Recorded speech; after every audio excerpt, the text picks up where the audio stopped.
In today's video, let's practice some sample questions for your PRINCE2 Foundation exam.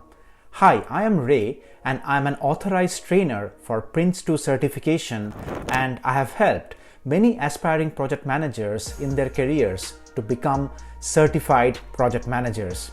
Now in this video today, we will be solving some medium to high difficulty level PRINCE2 Foundation exam questions, which will help you firstly to understand the genuine look and feel of the PRINCE2 Foundation level exam questions if you are planning to write the exam anytime soon, and secondly, if you are preparing for the PRINCE2 exam already, you might use today's session to assess how well you are prepared for the exam. So get a pen and a paper and let's get started with question number 1. Right, so question number 1, guys, please pause the video and try to answer the question first before we solve this together. Right, so let's get started. Let's first understand the context, okay? So what this question is really asking. So this question is asking you to identify which single management product best serves as the foundation for managing the overall project on an ongoing basis, right? So you can think of it as which document does the project team keep coming back to throughout the project to understand what they are doing and how they are doing it, right? So that's the lens with which you need to understand and solve this question. So let's look at the options one by one. So option A, highlight report. Now that is incorrect, okay? Because think about it, a highlight report, what does it do? Well, it gives the project board a summary of how the stage is going at regular intervals, right? So it's essentially a progress update document going upward to the project board, right? Now think about it, a highlight report is produced periodically, okay? It looks at a point in time and then it reports on the stage's status. So it doesn't really set the direction for anything, right? It doesn't tell the team what they are building, why or how, right? So of course, it's not a basis for ongoing management. So the highlight report is an output of monitoring and it is not a foundation for managing. Okay, so that is why option A is incorrect. Now let's look at option B, which is also incorrect, right? Project plan. Now I understand this might be tempting for a few of you who have selected this option B, but if you think about it, a project plan gives you the high level picture of the major products of a project, right? So for example, what needs to be delivered, when, how, and let's say at what cost, right? Sounds like a pretty strong candidate, this option on the surface of it. But here is the thing, okay? The project plan is actually a component inside something quite bigger, okay? So think about it in this way, that if you had a building, the project plan would be the architectural drawings. Now, of course, that is incredibly important. Yes, no doubt about it. But the building also, let's say, has electrical plans, structural plans, etc. Okay, the client brief, and that's also something very important if you are doing a construction project. So you need all of those together to actually manage the build of that building, right? So the project plan is basically a plan that sits within something called as project initiation documentation. Okay, so on its own, the project plan doesn't cover the full picture needed for ongoing project management. So it's a very close answer choice, guys, but it is incorrect. Let's look at option D, which is also incorrect. Okay, now think about it, business case, right? Of course it is important, absolutely. Okay, it documents the justification for doing the project, the why of the project basically. Okay, and it also takes into account the costs, the benefits, the risk, and the options. Now the project board will refer to this business case to make investment decisions. Okay, but think about it, what the question is asking, okay? It is asking about the basis of ongoing management for the project, right? However, the business case answers the question that why are we really doing this, okay? But of course, it does not tell you that who is doing what, how the work is being controlled, what are the risks, and how they are being managed, okay? Or let's say, what was your communication plan, okay? So try to think about business case in this way. It is one piece of the puzzle, okay, not the whole thing. And again, just like the project plan, as we have discussed, the business case is actually embedded inside the document. That is, in fact, the correct answer, okay, which is option C, project initiation documentation. And this is the one the Prince2 manual explains very, very clearly as the PID, okay, or the project initiation documentation, which is the project artifact or the management product which provides the basis for ongoing management, okay? And this is exactly what the question is asking for. Now, why is it so powerful, the PID, right? Because if you think about it, PID is the comprehensive document of the entire strategy of you executing the project, okay? It contains the project plan, the business case, the management approaches, i.e. the risk management approach, quality management approach, issues management approach, communications management approach, okay? The project team management structure is also there. The role descriptions are also there. So basically, if you think about it, it's a full package, okay? And throughout the project board and the project manager use the PID to assess the progress, address the issues, and check that the project remains on track, okay? So it is essentially the project manager's master reference document from a project management standpoint, and this is exactly why the correct answer to this question is option C, which is project initiation documentation. Next, let's move on to question number 2. Right, so question number 2, the drill will remain the same. Please try to answer the question first before we solve this together. You can pause the video here if you wish to. Okay, so let's start by understanding the context first, right? So this question is testing your knowledge on the organizational design and development technique in Prince2, okay? And that happens specifically in 4 steps, okay? So these steps are understand the organizational ecosystem, design the project ecosystem, develop the project ecosystem, manage the ongoing changes, and finally transition the project into the organizational ecosystem, okay? So with that context, let's walk through each of those options. Now, option B, develop the project ecosystem. Now, that is incorrect, okay? Because the step of developing the project ecosystem is all about implementing the organizational design, okay? And then adapting and evolving it as the project progresses. Now think of it as the execution phase of building your project team, okay? So things like onboarding people, setting up induction programs, site visits, certifications, etc., etc. Okay, so does that really sound like the step where you would be analyzing existing policies and procedures? Not really, right? By the time you are developing, you should already have that understanding locked in, okay? And that is why option B is incorrect. Now let's look at option C. The design the project ecosystem step is where you really figure out how to organize work and people to achieve the project's objectives. Think about it. This is where you determine the effective structure of the team, what resources are needed, integrated working practices, and the project's culture and behaviors, right? Now, that might seem like a step where policies and procedures would come up for sure. And on the surface of it, that does sound plausible as well. But here is the key thing, okay? Before you can design anything, you need to understand what you are designing for, right? You need to understand the existing organizational landscape first. Design comes after understanding, okay? So this step is too late for the question that has been asked. So that is why option C is also incorrect. Let's look at option D, which is also incorrect, okay? Because that doesn't make sense at all, does it? The transition step happens at the closeout of a project, okay? It's about understanding what happens to the products, the people, and the learnings once the project comes to an end.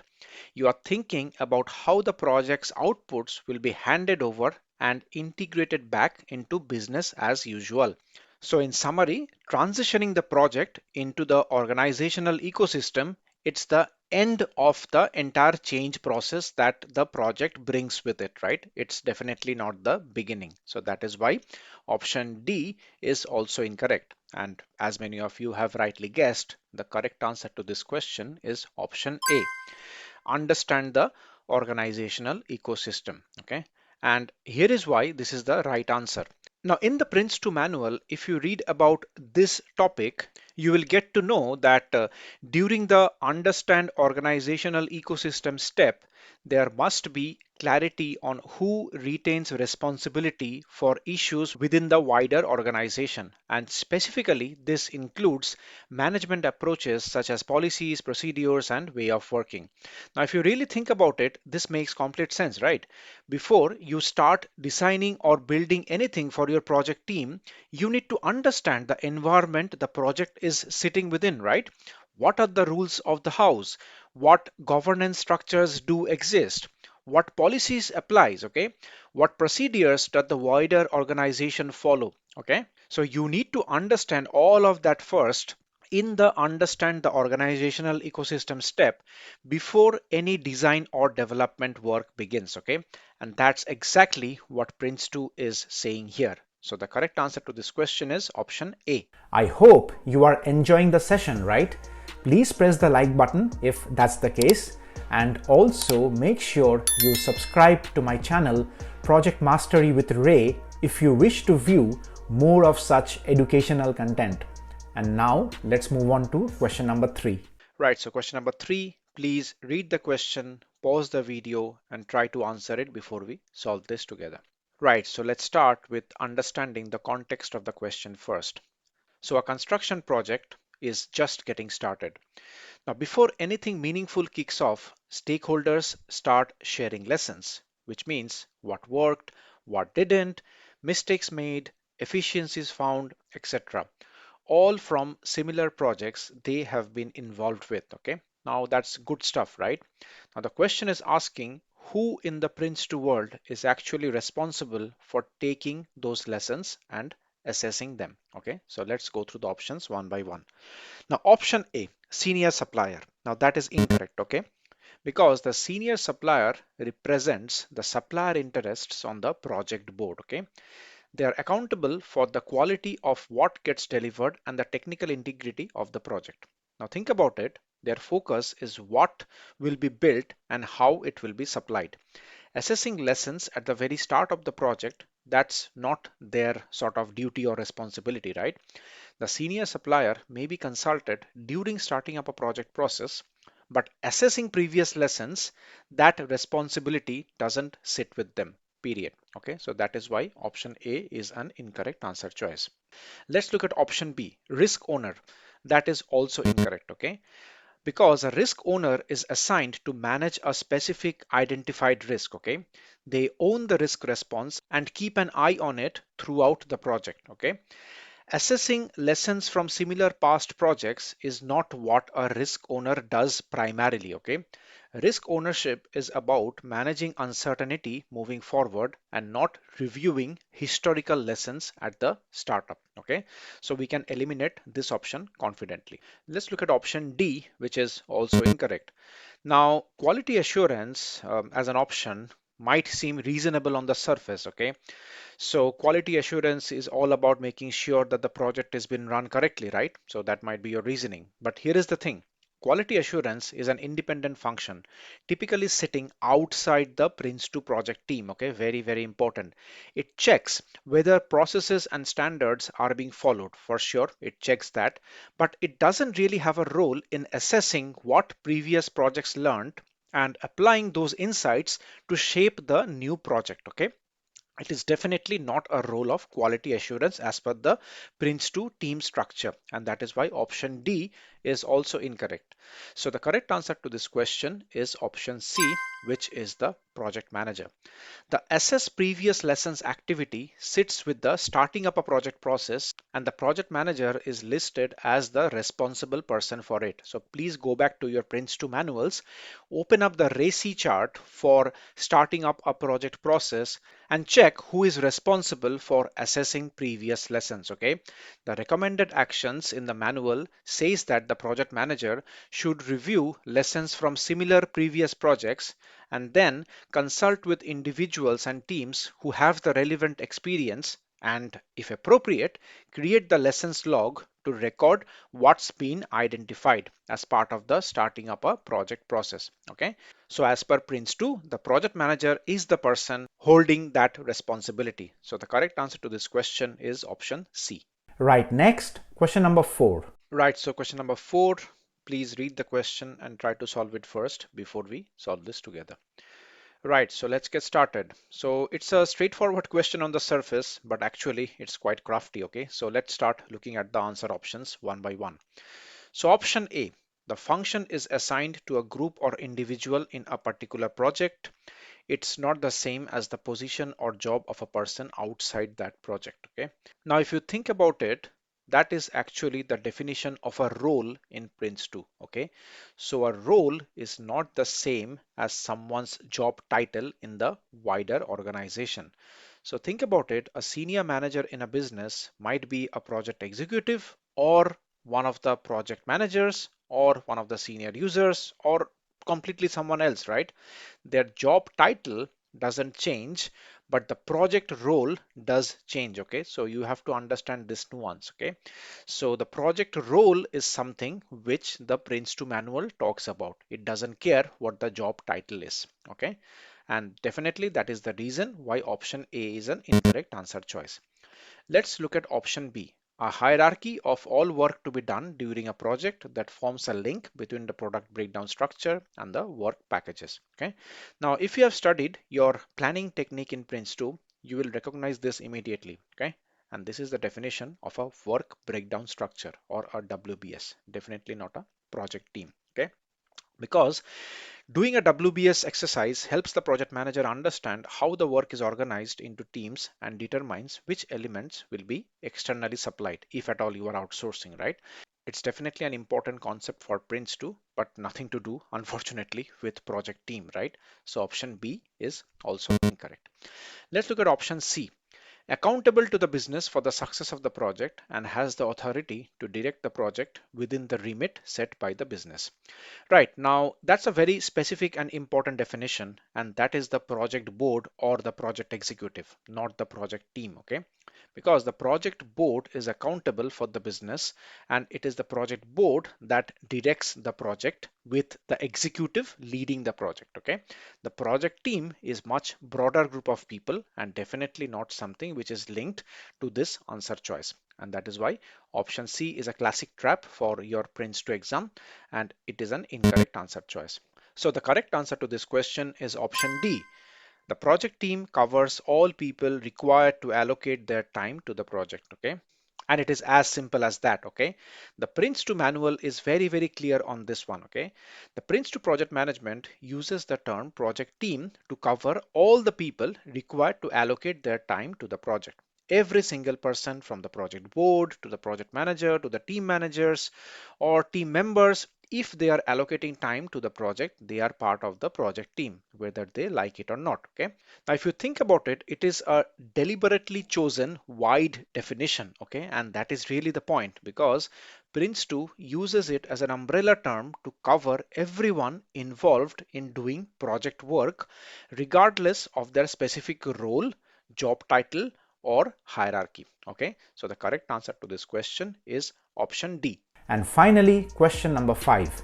I hope you are taking notes, okay? Because I'm sure that you are learning something new at least as part of your Prince2 exam preparation as part of today's session, right? Right, so question number 5, the drill will remain the same. Please try to answer the question first before we solve this together.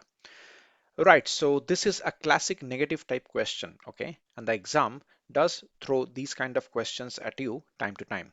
So instead of asking you what is one of the 5 integrated elements, it's asking you to spot the odd one out, okay?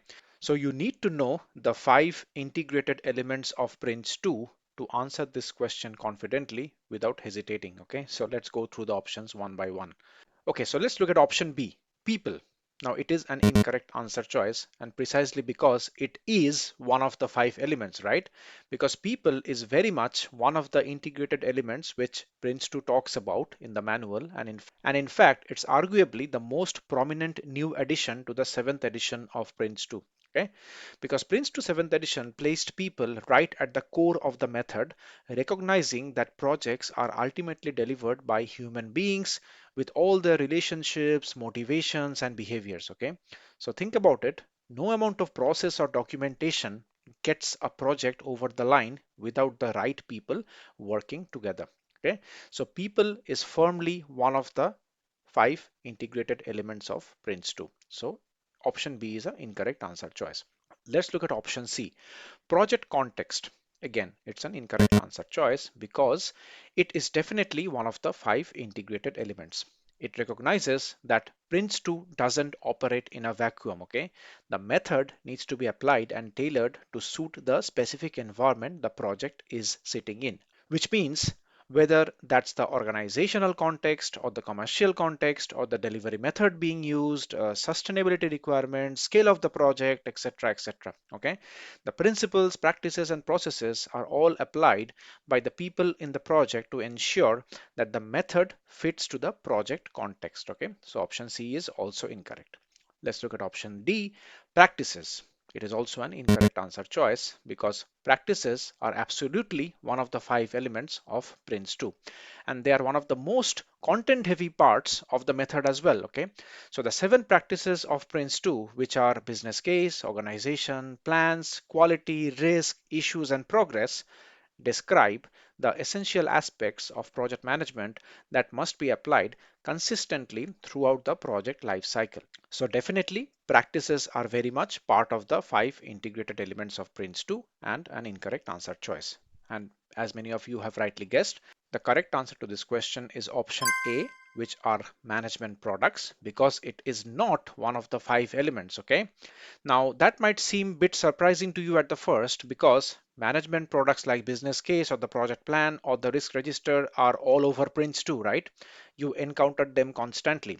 But if you think about it, here is the distinction. Okay, management products are outputs of applying the method. Okay, I repeat, management products are outputs of applying the method. Okay, they are the documents and the information artifacts created and used within the practices and processes to manage the project. Okay, they are not a structural element of the method itself. And to summarize, if you think about it, the 5 integrated elements of Prince2 are principles, the practices, the processes, the people, and the project context. Okay, management products are what you produce when you apply those 5 elements in a Prince2 project, and that is why management products is not considered one of these 5 integrated elements, because they are an output of whatever is happening within a project basis the interaction of these 5 integrated elements. So the correct answer to this question is option A. I hope you found the session helpful. In case you are planning to prepare for the Prince2 exam and you wish to enroll in one of my training programs, please drop me an email and one of my team members will definitely reach out to you. I am Ray, an authorized trainer for Prince2 by People Cert, and I look forward to meet you again in the next video.